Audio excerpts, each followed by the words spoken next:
नमस्कार। जी, नमस्कार। मेरा नाम है ओम प्रकाश यादव और आप देख रहे हैं वॉइस ऑफ रिपब्लिक। जमीन जायदाद और जंजाल की अगली कड़ी में आपका स्वागत है। आज हम लोग बात करेंगे कि बिहार में आम जो भूधारी या भू स्वामी हैं, उनके पास जगते हैं, उनके साथ जो सबसे बड़ी समस्या है ये है कि उनकी जमीनें, उनकी प्रॉपर्टी, लैंडेड प्रॉपर्टी, वो इस्माइल एक साथ शामिलात, उनको वो जमीन या तो खतियानी रैयत के रूप में प्राप्त हुई या जमाबंदी रजिस्टर से प्राप्त हुआ। खरीद बुझारत वगैरह के बाद जो जमाबंदी पंजी बनी या चालू खतियान में बना, उससे प्राप्त हुआ। वर्षों गुजर गए, 40, 50, 60 साल गुजर गए, उसको हुए भी। और जमीन एक ऐसा ऑब्जेक्ट है, एक ऐसी वस्तु है कि जिसके लिए कालांतर से और कालांतर तक विवाद होते रहेंगे। जब तक यह धरती है, जमीन का विवाद रहेगा। मैंने एक बार बताया था कि इस देश, इस दुनिया में, सभ्यता में कदाचित रामायण को छोड़कर जितने भी युद्ध हुए हैं वो जमीन के टुकड़े के लिए हुए हैं। तो ये जो कंबाइंड प्रॉपर्टी है उसमें बिक्री हो रही है। मृत जमाबंदी हो गई, यानी दादा के नाम से जमाबंदी चल रही थी, दादाजी गुजर गए, पिताजी भी गुजर गए, पोता लोग बेच रहा है। राजस्व कर्मचारी के पास सबसे बड़ी समस्या यह है कि वो कहाँ से काट करके, कहाँ से खारिज करके, कहाँ दाखिल करे, आदि आदि। एक भ्रम लोगों में यह भी रहता है कि साहब हम लोग जो आपस में मिलकर बंटवारा कर लेंगे तो क्या इसका कोई वैधानिक आधार है या सिर्फ हमको कोटे में जाना पड़ेगा बंटवारा के लिए। ये सारे ऐसे विषय हैं जिस पर राजस्व, जिस पर रैयत में तो कंफ्यूजन है ही। समाज, जो लोग पढ़े लिखे लोग हैं, उनमें भी बहुत कंफ्यूजन है, उनको पता ही नहीं है। इसलिए एक किताब राधा मोहन बाबू ने लिखी है, ये हम आपको दिखा देते हैं। आपके इस पर प्रीतम लॉ हाउस द्वारा छपा गया है, दाखिल खारिज उत्तराधिकार बंटवारा एवं स्वामित्व कानून। इसके चैप्टर 13 में इन्होंने इस बात पर बहुत डिटेल में चर्चा की है कि आपका जो जमीन, इस्माइल प्रॉपर्टी एक साथ जो संपत्ति है, उसका बंटवारा क्यों होना चाहिए, कैसे होना चाहिए, क्या खाली कोटे में बंटवारा हो सकता है, बंटवारा करने के बाद उसका रजिस्ट्रेशन क्यों कराना चाहिए, रजिस्ट्रेशन मात्र 50 रुपये में हो जाता है, वो कैसे हो जाता है। तो इस सब पर बात करने के लिए हमारे साथ इन विषयों के जानकार श्री राधा मोहन प्रसाद जी हैं, जो सेवानिवृत्त बिहार प्रशासनिक सेवा के वरीयतम अधिकारी हैं। स्वागत है जी, नमस्कार। अभी जैसा हम लोग बात कर रहे थे, आपकी ही इस किताब की चर्चा हम लोग कर रहे थे, इसको हम स्क्रीन पर दिखा भी देंगे। इसमें आपने इसके चैप्टर 13 में लिखा है भू संपत्ति भू संपत्ति के बंटवारा के लिए विलेख की आवश्यकता एवं उसका निबंधन कराया जाना। ये कैसे, ये विषय क्या है? क्योंकि आमतौर पर हम लोग में है कि भाई आपस में बंटवारा करके कागज पर दस्तखत कर दी तो इसका कोई वैल्यू नहीं है। तो क्या इसकी कोई वैलिडिटी है? रजिस्ट्रेशन करा लेने के बाद उसमें क्या और कोई वैल्यू एडिशन हो जाता है? ये क्यों जरूरी है?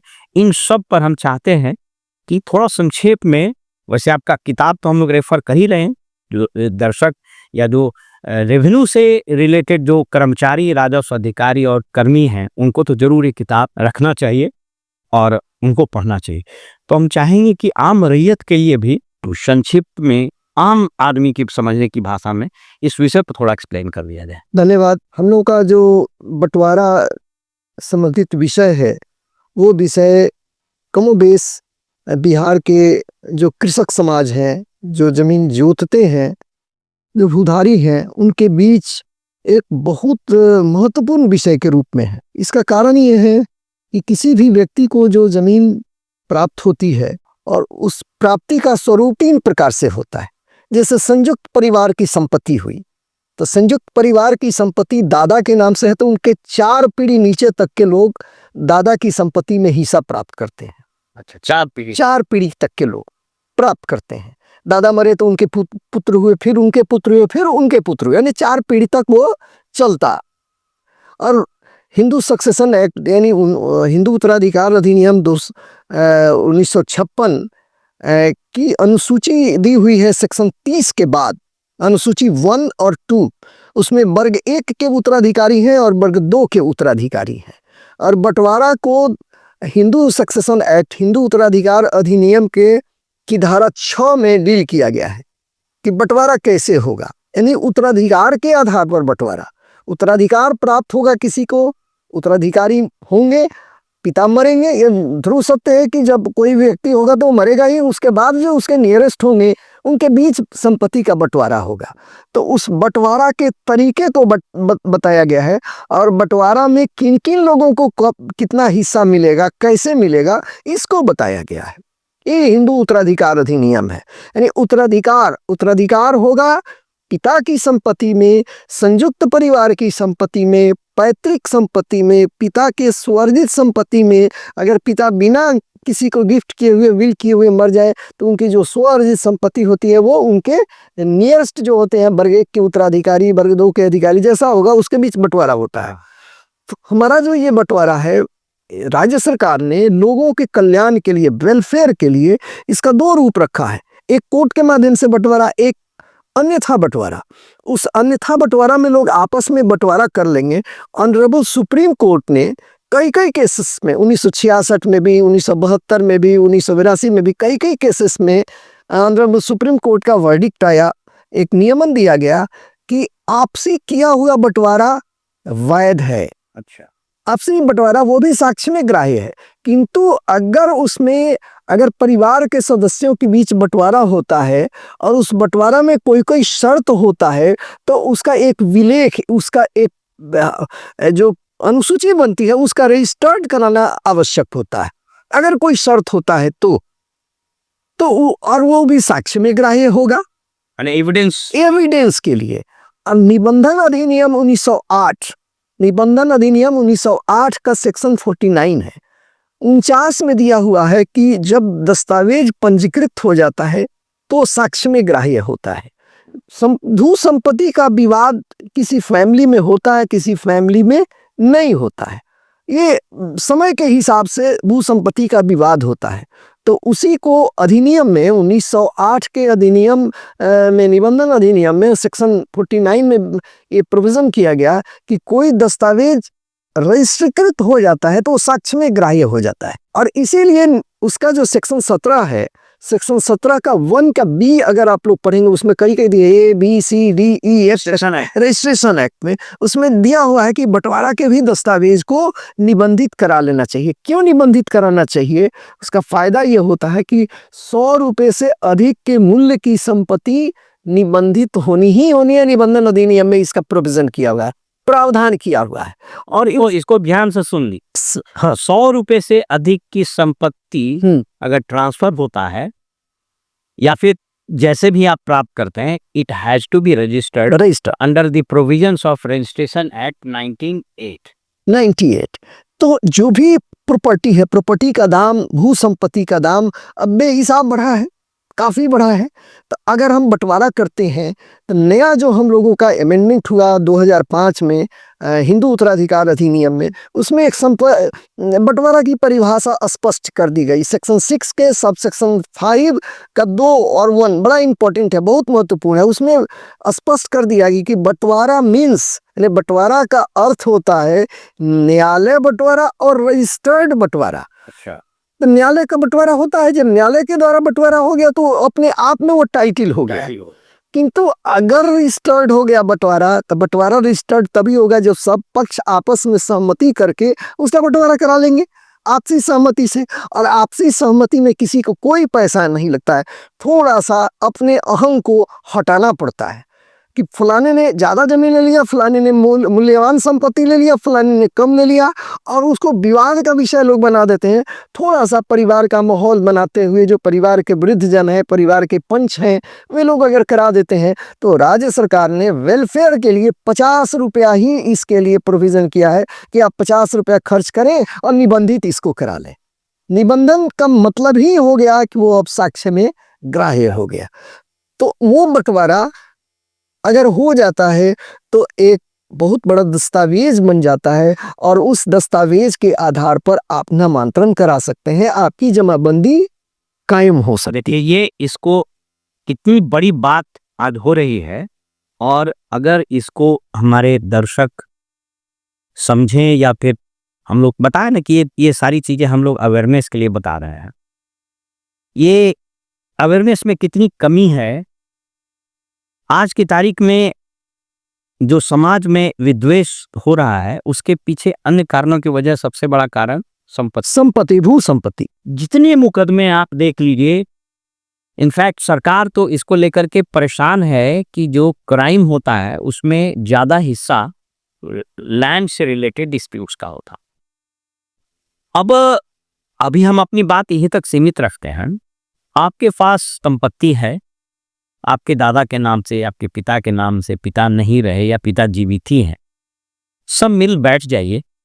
मिल बैठ करके जैसा बताए राधा मोहन बाबू, थोड़ा सा अपने अहंकार को छोड़िए और आपस में बैठ करके 19-20 करके बंटवारा कर लीजिए। नंबर 1, उसका पूरा स्केड्यूल बना लीजिए, उसको अच्छे से टाइप करवा करके इस किताब में भी दिया हुआ है, शेड्यूल बनाया है। ये किताब जो है, इस किताब को हम आपको, इसमें शेड्यूल दिया हुआ है, कैसे बंटवारा बनेगा। तो ये पूरा आपके सुविधा के लिए पूरा स्केड्यूल बता दिया गया कि ऐसे ऐसे बनेगा। इसमें पूरा हम लोग देख रहे थे, एक पैसा नहीं खर्च होना है किसी का उसमें। सोच करके देखिए कि इसमें सारी चीजें बताई गई है कि कैसे कैसे आप बना सकते हैं। ये सारी चीजें इसमें बता दी गई है। तो एनीवे, इस किताब को का सहारा आप ले सकते हैं, बंटवारा करा लीजिए, स्केड्यूल बना लीजिए और 50 रुपए खर्च करके इसको आप नियरेस्ट रजिस्ट्री ऑफिस में रजिस्टर करा लीजिए।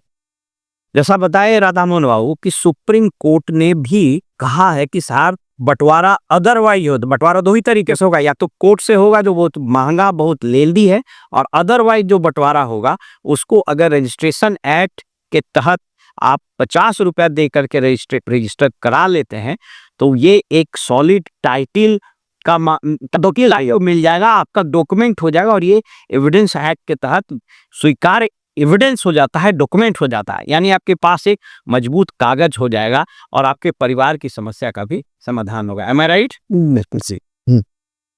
एक लास्ट में हम बता दे रहे हैं कि हमें, यानी हम लोग हिंदू फैमिली से अगर बिलोंग करते हैं, मुस्लिम फैमिली से बिलोंग करते हैं, तो दोनों ही के ऊपर ये लागू होता है। बिहार में दोनों ही समुदाय के लोग रखते हैं। हमें संपत्ति कैसे मिलती है?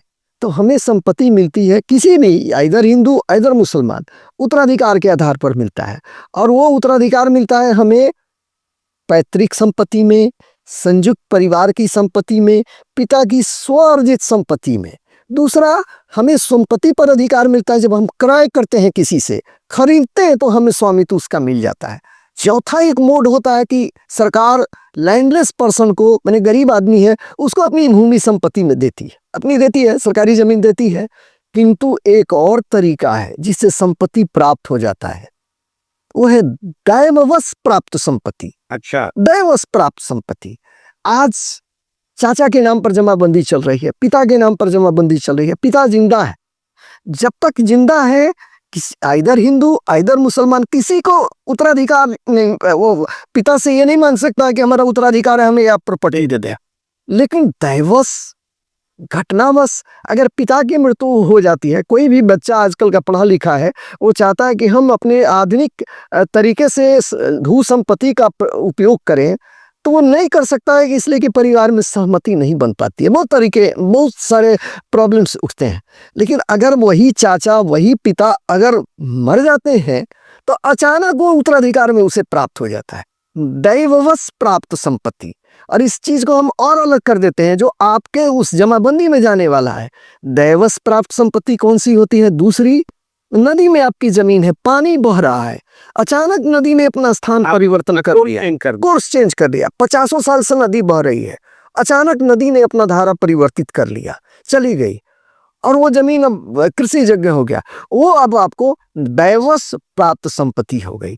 और उस संपत्ति को, दैववश प्राप्त संपत्ति को जमाबंदी पंजी में अगर पहले से चल रही है तो जमाबंदी रिस्टोर कराएंगे, नहीं चल रही है, पुराने कागजात लेकर के रिस्टोरेशन ऑफ जमाबंदी का हिसाब, ये मेरी रेती जमीन है, हमारा इस पर राइट टाइटल है, बिहार टेनेंसी एक्ट के सेक्शन 50A के सब सेक्शन 2 में दिया हुआ है। उसके आधार पर आप अंचल अधिकारी के पास आवेदन दे करके उस वक्त करासोर में बात भी किए। चलिए, आई होप कि आपको ये चीज स्पष्ट हो गया होगा। उद्देश्य ये है कि आज की तारीख में आपसी बंटवारा नहीं करने का एक मनोवृत्ति या आपसी बंटवारा के बाद बनाए गए कागज की लीगल सेंटिटी है अथवा नहीं है, इसकी जानकारी का अभाव, या राजस्व कर्मियों को भी इस बात की जानकारी न होने के कारण बहुत सारे विवाद पैदा हो रहे हैं। इसीलिए राजस्व में काम करने वाले अधिकारी, कर्मचारी, आम रैयत, समाज के प्रबुद्ध जन, पंच वगैरह, उन सबसे अनुरोध है, ये हमारा नैतिक कर्तव्य है कि जो पंचायत में सरपंच, पंच, मुखिया वगैरह चुने गए हैं, आप सबको समाज में बैठ करके ऐसे मामलों का निपटारा करना चाहिए। आप बंटवारा करा दीजिए और जो फरीकैन हैं वो थोड़ा सा अपने हित का, थोड़ा सा अपने ईगो का त्याग करके कागज बनवा लीजिए, उस कागज को रजिस्टर करा लीजिए और एक ऑर्डिनरी जमाबंदी खुलवा करके रेंट रसीद कटा दीजिए। ऐसा करके न सिर्फ आप अपना कल्याण कीजिएगा, अपितु आप आने वाले अपने बच्चों का भी कल्याण, बच्चों का जो इस अब सर्वे होने जा रहा है, सर्वे में रिकॉर्ड ऑफ राइट बन जाएगा, उसका अधिकार अभिलेख बन जाएगा। पर हम लोग बात भी करें तो वैसा नहीं करिएगा तो जो नए बच्चे हैं वो एक तो ग्रामीण इलाके में जाना नहीं चाहते और इन सभी समस्याओं को सुनकर और वो घबराते हैं। इसीलिए सबका दायित्व है कि अपने दूसरे जनरेशन को साफ सुथरी भूमि, साफ सुथरा प्रॉपर्टी, बगैर डिस्प्यूट का साफ सुथरा रिकॉर्ड वो देखभाल करके आप जाएं। यानी आप अपने बच्चों को शांति देकर, शांति, हम लोग कहते हैं ना, चिर शांति प्राप्त हो मरने के बाद, तो आप ऐसा ना हो कि अपने नेक्स्ट जनरेशन को आप अशांत करके और स्वर्ग में जाइए, कहिए कि हमको शांति मिले। तो हमारा एपिसोड आपको कैसा लगा? आपके राय हमें निरंतर मिल रहे हैं, सुझाव मिल रहे हैं, आपके प्रश्न भी आ रहे हैं। आप सबों को धैर्य रखना है क्योंकि हमारे पास लिमिट संसाधन है। हम लोग दोनों आदमी सेवानिवृत्त हैं, तो अपने संसाधनों के प्रयोग करके आप सब लोगों के लिए ये एपिसोड शुरू किए हैं। हमें आपका समर्थन, आपका नैतिक समर्थन, इसकी आवश्यकता रहती है। आप हमारे चैनल को सब्सक्राइब करें, शेयर करें और अपने कमेंट्स जरूर करें। आपके कमेंट्स का हमेशा से स्वागत रहता है। नमस्कार।